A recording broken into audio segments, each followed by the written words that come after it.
Hey y'all, welcome back to the channel. It's your favorite realtor, Dr. Yeti, and I am back with another video.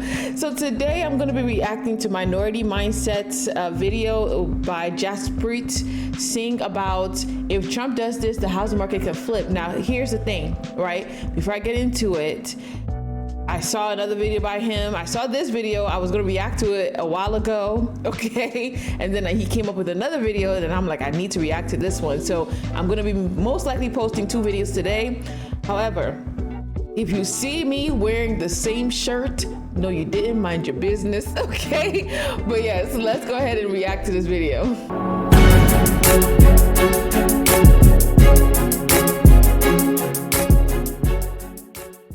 Okay, so first thing I want to say is, before we even get to this video, Trump has literally he has made history, okay? He made history his last term, and he's making history this term.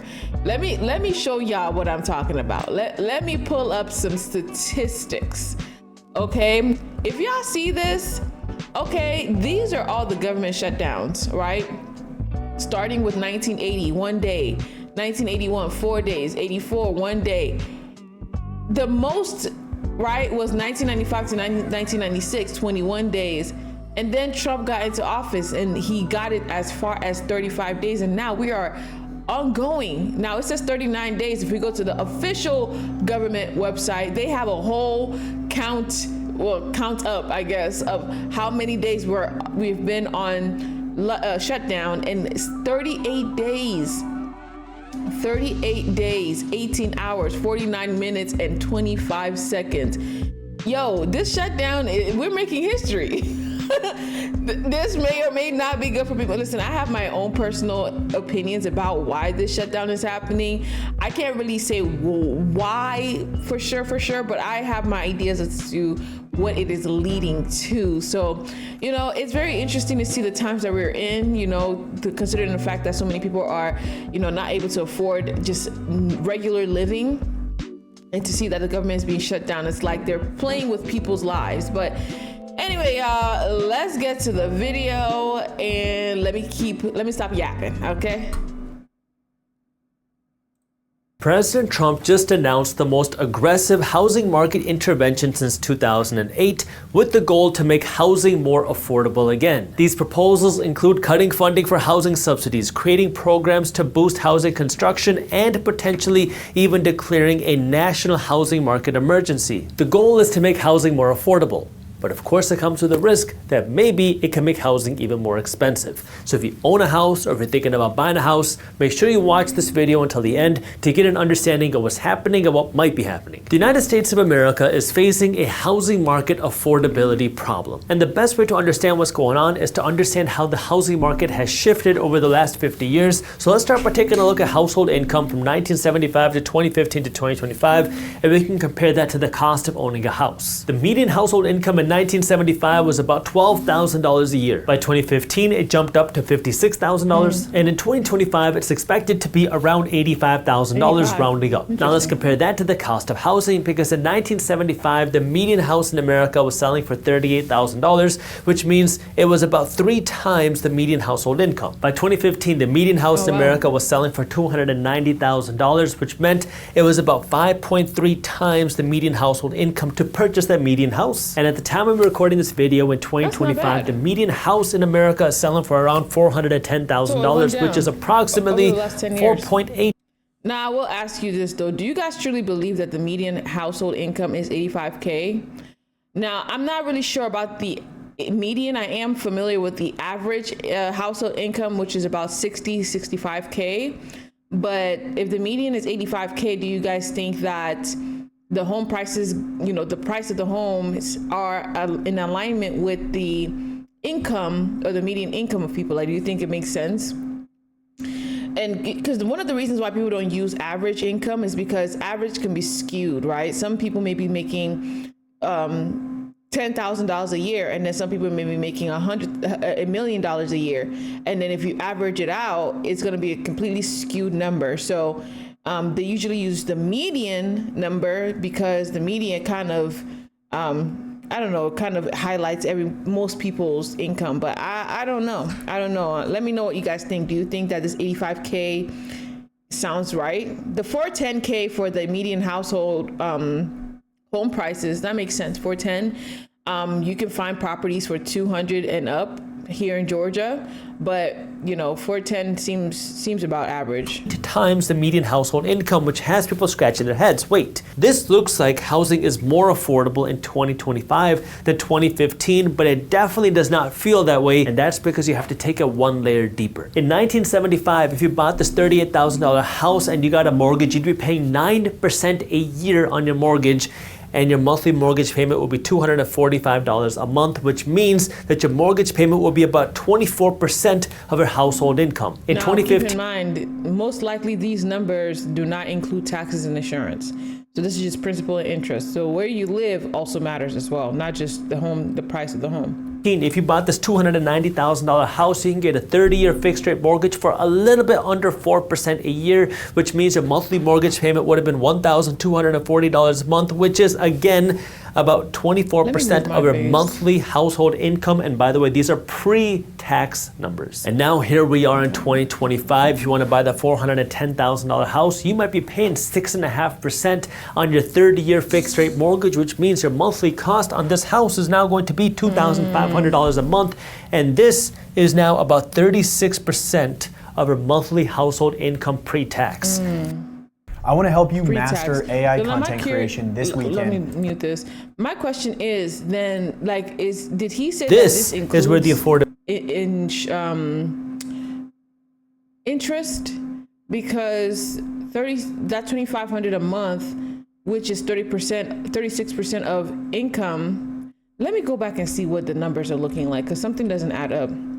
Let me see his explanation about what he put on the bottom. Let me see what he household income. In 2015, if you bought this $290,000 house, you can get a 30-year fixed rate mortgage for a little bit under 4% a year, which means your monthly mortgage payment would have been $1,240 a month, which is again about 24% of your monthly household income. And by the way, these are pre-tax numbers. And now here we are in 2025. If you want to buy the $410,000 house, you might be paying 6.5% on your 30-year fixed rate mortgage, which means so in terms of the income and the home prices, it went down. But when you're thinking about interest rates increased, which causes the cost of your home to be about 36% of your income. Your monthly cost on this house is now going to be $2,500 a month. Pre-tax. And this is now about 36% of your monthly household income pre-tax. This is where the affordability problem can really be seen, because now you have to pay a bigger chunk of your income the problem isn't home costs. The problem is interest rate.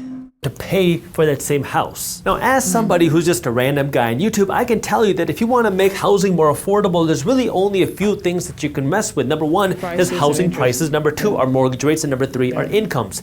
If you reduce housing prices, if housing prices fall, well, yes, housing becomes more affordable, but there's a price, because if housing prices fall, now people are going to be underwater on their houses. If people are underwater on their houses, you're going to see more foreclosures. If you have more foreclosures, you could see a repeat of the 2008 crash, because people were underwater in the houses and didn't feel the need to keep making their mortgage payments. Number two is you can make mortgages cheaper. If we go from a 6.5% mortgage that we have now to a 4% mortgage, it is going to make your monthly cost of ownership much cheaper. But you also risk then housing prices going up even more, because if mortgage rates fell to 4% tomorrow, chances are a lot of people would want to go out and buy a house tomorrow, and that could create more bidding wars on houses, which could push home prices up even more. And that's the thing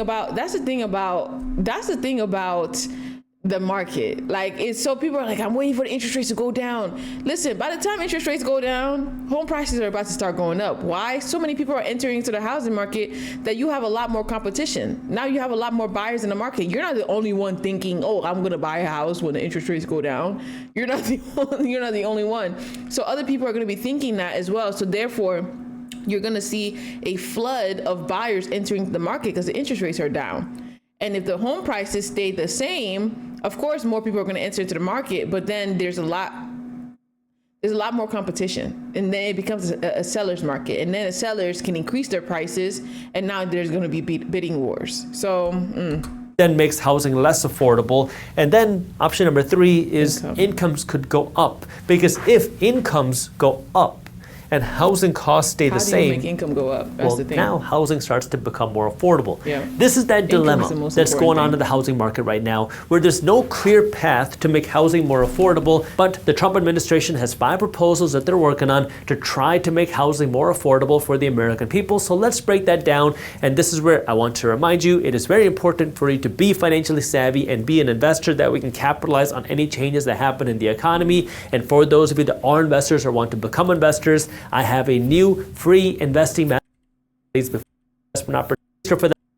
All you have to do is created by President Trump to make housing more affordable. Down in the description below. So let's get into the 5 proposals created by President Trump to make housing more affordable, starting with number 1, boost housing construction by leaning on Freddie Mac and Fannie Mae. The price of your house is not what a realtor says it's worth. It's not what Zillow says it's worth. And it's not what the government says it's worth. It's worth what somebody else is willing to pay for it. And ultimately, the price of the house is going to depend on supply and demand. If you have a lot of buyers, meaning more demand than there are sellers, well, now the buyers are going to bid against each other for the house, and that pushes home prices up. On the flip side, when you have more sellers, more supply than you do buyers, everybody's competing against each other to sell their house. So now the way you compete is by cutting the price of a house. So when you have more supply than demand, housing prices generally go down. And what President Trump says is that home builders right now are sitting on 2 million vacant lots right now that they're not building, which is the largest amount ever. So what does it have to do with Fannie Mae and Freddie Mac? Fannie Mae and Freddie Mac are private companies, but they are GSEs, meaning they're government-sponsored enterprises. Essentially meaning they're private companies, but they have the financial backing of the United States government behind them. And what they do is they are the ones that are buying loans from lenders. So if you go to a bank and you get a 30-year fixed-rate mortgage, the bank doesn't want to wait 30 years to get their money back. And if they had to, well, they'd probably be issuing a whole lot.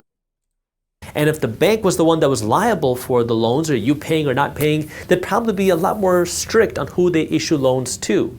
So to help resolve that, Fannie Mae and Freddie Mac buy the loans from banks and lenders out there. That way banks and lenders can issue you a loan and then sell that loan to Fannie Mae and Freddie Mac, and then go and sell another loan and another loan, which allows lenders to issue more loans and potentially issue loans that they normally wouldn't, because they don't have to worry about you paying back the loan as much as if they kept that loan on their books. Well, okay. Let me just kind of give you a quick understanding of what he's saying. There's something called a secondary housing market. Y'all, there's like a stink bug, and I keep hearing it because it's attracted to the light. But I'm gonna get it. But that's Georgia for you. So the secondary housing market basically is where you find all of the loans that banks are selling. So the banks, what they will do is your loan and a bunch of other people's loans, they'll bundle it up together, and then they'll place it in the secondary housing market, which is where Fannie Mae and Freddie Mac, they buy a bunch of loans at one time. And then typically if you own a house, that's why you find that the person that originated your loan ends up not becoming the person servicing your loan a few months later. So it ends up being you end up finding that your loan is sold to another lender. Does that make sense? So I don't know if you've ever owned a home before and you see like, oh, I just bought a house, and then a few months later, typically after 6 months, they'll tell you, hey, we are giving your loan to another servicer. They have to tell you that. And so now you're not paying your originator, you're paying somebody else for your mortgage payments. I hope that makes sense. So that's what he's explaining. And so Fannie Mae and Freddie Mac need to have the money to buy all the loans. And I guess what he's saying is the government is going to be funding them to be able to buy those loans up. So Fannie Mae and Freddie Mac are buying loans from banks, and then they package them together into something called an MBS, a mortgage-backed security, and then they sell them off to other investors. Now, the reason why Fannie Mae and Freddie Mac can impact the housing market is because they're purchasing something like 60 to 70% of all loans that are issued. So if Fannie Mae and Freddie Mac change their policies on which loans they're going to purchase from banks, then banks are ultimately going to change which loans they issue out to you. So if Fannie Mae and Freddie Mac say, you know what, we're now going to start purchasing loans from more risky borrowers, from people that have lower incomes, people that have bad credit ratings, well, then the lenders are going to say, oh, well, then we can start selling those loans, because the lenders are really just brokers. They're the ones that are selling the 30-year mortgages, And if they can sell that loan to a buyer, which in this case is Fannie Mae and Freddie Mac, then they will probably do that. And this is where President Trump is pushing Fannie Mae and Freddie Mac to maybe start going out and buying more construction loans. That way banks are more likely to issue those construction loans. Maybe President Trump is saying that Fannie Mae and Freddie Mac can be more aggressive to purchase affordable housing loans. Because if developers can get easier access to loans that will allow them to build more affordable housing construction with more favorable terms, then maybe they'll be going out and doing it. Or maybe President Trump is pushing Fannie Mae and Freddie Mac to accept and purchase loans from buyers who are less qualified, people who have less income. Now that's dangerous. That third thing he just said is dangerous.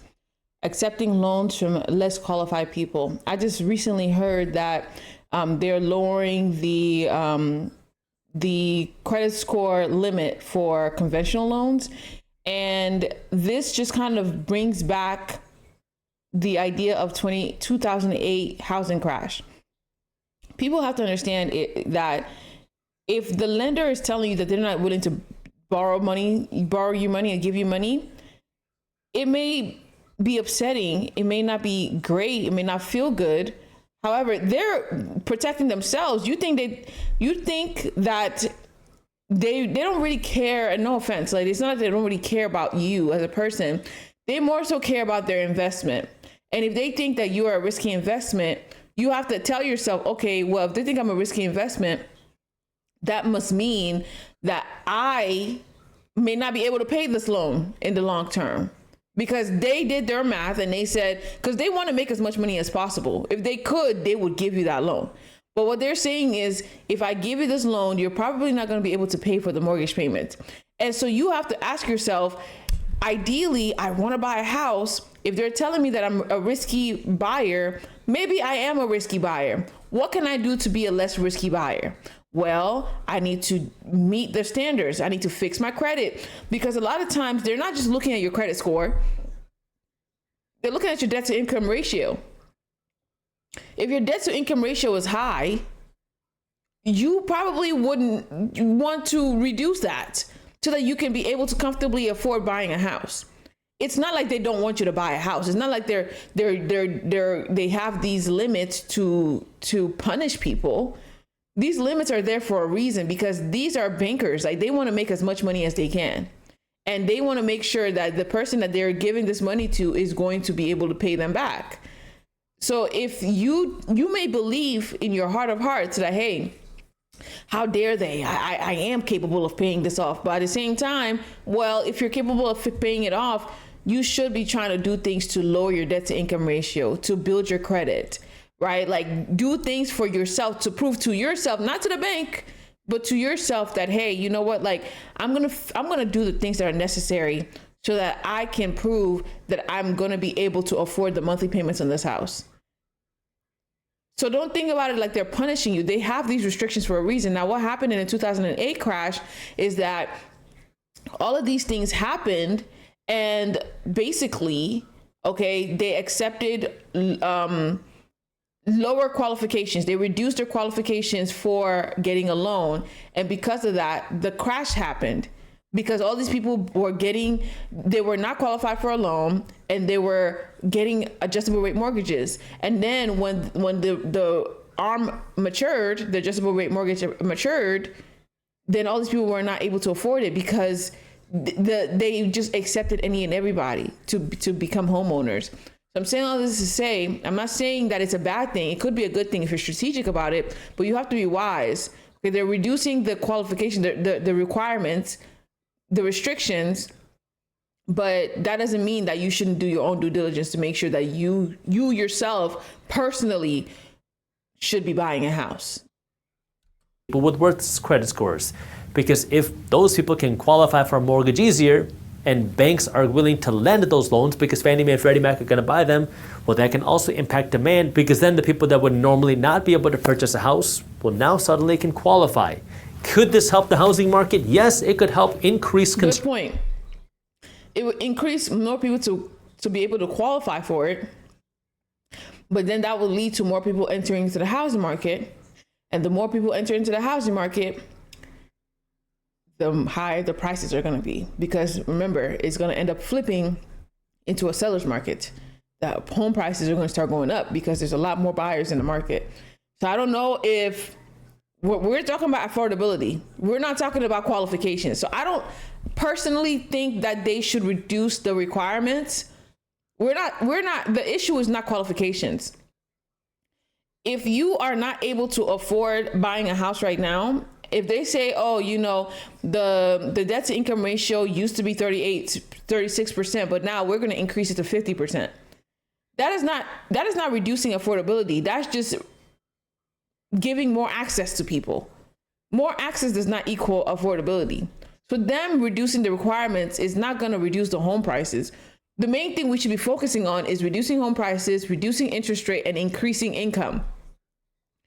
What does reducing the qualifications have to do with affordability? I don't agree with that, but I mean, let's see. Yes, it can help increase loans and purchasing, but it also has a risk because you don't want everybody to own a home. Right. We learned that lesson in the 2005, 2007 time because a lot of people were purchasing houses who shouldn't have. Yeah. People who shouldn't have qualified for a house, because when people don't have the income or the ability to pay back the mortgage, and you think that you buy the house and you're going to build wealth, well, sometimes that can backfire. So we don't know what direction Fannie Mae and Freddie. So I'm trying to figure out, like, what logic does that make?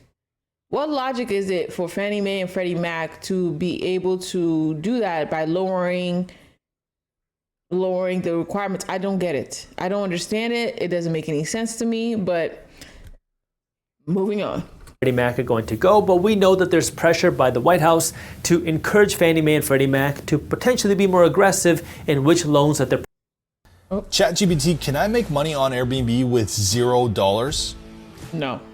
I don't even make no sense. Purchasing from lenders. Number 2 is the federal government selling off public land. Again, the price of a house depends on supply and demand. And so what the Trump administration is saying is if we sell off some of this public land, we can create more supply of houses because now there's more area, more real estate for developers to build their properties. The problem is not inventory. Yeah, if you guys watch my video on the Atlanta housing market, we have 7 months of inventory, bro. The problem is not inventory. The problem is not more houses. Now, if we build more houses, that will reduce the cost of surrounding homes. But like, that's not the issue. There was a point where we have so much inventory right now. And now we're just going to keep buying and building land, and building homes. And that could help increase supply, which could potentially lower the prices of houses, assuming that the inventory, the supply of houses, go up. Proposal number 3 is for the government to cut funding and aid for housing assistance and housing subsidies. There are certain government programs out there that are designed to help certain low-income people qualify or get into a house or a rental property. That could be through funding from the government. Some of these things include things like Section 8. What Section 8 is the government is helping to subsidize that tenant's rent. And what the president and White House is saying is if we reduce that funding, it will lower some of the burden for the United States government. But that can also have an impact on the housing market because if those people cannot qualify for certain houses, well, then that can decrease the demand for certain houses, which obviously has an impact emotionally, but also financially, because if there's less demand on a house, well, then the house price can also come down. Another thing you have to think about is a lot of people are buying homes with the intention of housing these people. There are incentives if you house the underserved population. There are literally incentives to owners to buy and build homes for low-income people. So now we are affecting the low-income people to be able to make regular people be able to afford a house. I don't think that's a fair thing to do, personally. Also, you have to think about the fact that there are landlords that still have to pay for mortgages, and they have tenants in there right now that still need to live. So if you cut funding for that, those landlords are going to have to end up selling their properties because now they don't have any tenants that can live in those properties. So, I mean, I guess like I have something to say about everything, but at the end of the day, what solution do I have? I don't know. But I'm giving like the pros and cons, okay? Like I don't really have a solution per se, but I'm giving the pros and cons. I'm not shooting down everything, but some of the things just doesn't make any sense. Especially the Fannie Mae, Freddie Mac thing. doesn't make any sense. Increasing inventory, we have a high inventory right now. So at least let us try to sell these properties first. Like, I don't know. I don't think inventory is the problem, and building more homes is not going to make it any better. Considering also the fact that these builders are charging an arm and a leg for these homes. You know what I mean? Like, I don't know. Or there's a push by the White House to be able to use crypto on your mortgage applications. Right now, let's say you have a couple $100,000 sitting in your Bitcoin wallet or your crypto wallet. It's hard to declare that on most mortgage applications, but there's a chance that could be changing. Read this. The Federal Housing Finance Agency has issued a directive ordering Fannie Mae and Freddie Mac to formally consider cryptocurrency as an asset in single-family mortgage loan risk assessments. And number 5 is declaring a national housing emergency because that's good. I will say that's good. I don't know if I'll call it income, but like that is savings, right? I'd say I wouldn't call it income really, because yes, it has been appreciating, but just like any stock, it could go down, it can go up, you know what I mean? So, you know, that is valid. And I do, that's one thing that I can say I agree with. September, the Trump administration floated around the idea of declaring a national housing emergency potentially sometime this fall. If that happens, it would be the first time that we see a national housing emergency since the 2008 financial crisis. Now, what a national housing emergency means is it allows the president to pass certain rules or regulations in housing without having to go through Congress to expedite these changes. What are those changes? Well, there's a lot of potential. We don't know for sure, but here are a few ideas. Number 1, this could be done to change permitting policies to potentially make it easier for builders to start building construction. That would be good for California, because one of the reasons why homes are so expensive in California, especially after the fires that happened. After the fires that happened, so many people had to move out of California and live somewhere else because they couldn't even say, okay, like the insurance money that I made from this whatever situation, if they did have insurance to begin with, I'm going to use that to build a house. It was just too expensive. They needed permits. It was very difficult to get those permits. I found it. Y'all, give me 1 second. I'm going to get it. It's just flying all around. Yeah, I got it. Woo, it was just whatever. If you guys know what stink bugs are, those things stink. I don't know, but once again, I said this is Georgia. There was a season where we got so many of those stink bugs, and I need to figure something out about that. But anyway, the point is, you know, calling this emergency may be helpful. And I don't know. Actually, I'm not gonna lie to you. I can't remember what my train of thought was. So let's just keep watching. I'm not sure what happened, but the rest of the clip cut off, but it is okay because I got the most out of the entire video. We watched the majority of the video. So I want to know what your thoughts are about what's going on in the housing market. Do you really believe that anything is going to change in terms of affordability? Do you think that the resolutions that were suggested in this video may potentially help out in the housing market?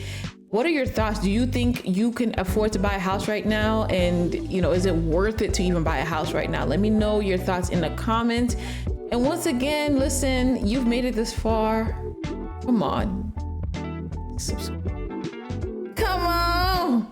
Don't forget to subscribe to get more of me.